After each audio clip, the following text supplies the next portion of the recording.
Hello welcome back to Shyu's and Meenu's corner. അപ്പോൾ ഇന്ന് super recipe peanut സാലഡാണ്. വളരെ എളുപ്പത്തിൽ ചെയ്യാം. കിഡ്സിന് ഭയങ്കര ഇഷ്ടമുള്ള ഒരു റെസിപ്പിയാണ്. അപ്പോൾ നമുക്ക് തുടങ്ങാം. ഈ നിലക്കടല നമ്മൾ നന്നായിട്ട് ബോയിൽ ചെയ്തിട്ട് പിന്നെ നമുക്ക് സാലഡ് ചെയ്യാം.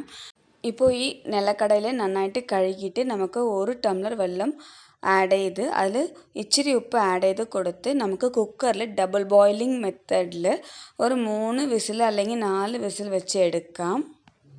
ഇപ്പോൾ നന്നായിട്ട് വെന്തിട്ടുണ്ട്. ഇപ്പോൾ വെന്തതിന് ശേഷം നമുക്ക് വേറൊരു സെർവിങ് ബൗളിലേക്ക് മാറ്റിയെടുക്കാം. ഈ വെള്ളമൊക്കെ കളയാം. ഇപ്പോൾ സെർവിങ് ബൗളിലേക്ക് നമുക്ക് നിലക്കടല ആഡ് ചെയ്തിട്ടുണ്ട്. ഈ പീനട്ടിൽ നമുക്ക് സവാള ആഡ് ചെയ്ത് കൊടുക്കാം. ഞാൻ ഒരു മീഡിയം സവാളയിൽ പകുതി എടുത്തിട്ടുണ്ട്. ഒരു ക്യാരറ്റ് നന്നായിട്ട് ഗ്രേറ്റ് ചെയ്ത് വെച്ച് അത് ആഡ് ചെയ്തിട്ടുണ്ട്. പിന്നെ നമുക്ക് കൊത്തമല്ലി ചേർത്ത് കൊടുക്കാം. പിന്നെ പുതിന ചേർത്ത് കൊടുക്കാം. ഒരു ഹാഫ് പച്ചമുളക് ചേർത്ത് കൊടുക്കുന്നുണ്ട്. ഇങ്ങനെ റൗണ്ട് ഷേപ്പിൽ കട്ട് ചെയ്ത് കൊടുക്കാം. പിന്നെ നമ്മൾ ഗ്രേറ്റ് ചെയ്ത് വെച്ച് തേങ്ങ ചേർത്ത് കൊടുക്കാം. എല്ലാം ഞാൻ 1 സ്പൂൺ അല്ലെങ്കിൽ 2 സ്പൂൺ മാത്രമേ ചേർത്ത് കൊടുക്കുന്നുണ്ട്. നമ്മുടെ അളവ് അനുസരിച്ച് ഇപ്പോൾ നമുക്ക് നന്നായിട്ട് മിക്സാക്കി കൊടുക്കാം. പച്ചമുളകിൻ്റെ എരിവ് മതിയായില്ലെങ്കിൽ നമുക്ക് ഇച്ചിരി റെഡ് ചില്ലി പൗഡർ ചേർത്ത് കൊടുക്കാം.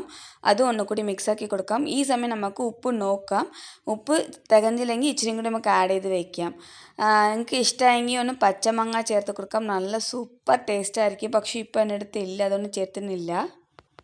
ടേടാൻ ദേ പീനട്ട് സാലഡ് സൂപ്പർ റെഡി ആയിട്ടുണ്ട്. നല്ല ഹൈ പ്രോട്ടീൻ ഹൈയസ്റ്റ് ഹെൽത്തി ഫുഡാണ്.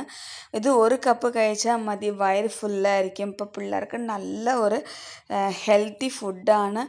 ഇനിയിപ്പോൾ സ്കൂൾ തുടങ്ങാൻ പോവാല്ലേ, അപ്പോൾ ഇതൊന്ന് ചെയ്ത് കൊടുത്താൽ മതി. അവർക്ക് വിശപ്പേ ഉണ്ടാവില്ല. തീർച്ചയായിട്ടും ഒന്ന് കമൻറ്റിൽ എന്തെങ്കിലും ഒന്ന് പറയണേ. Thanks for watching.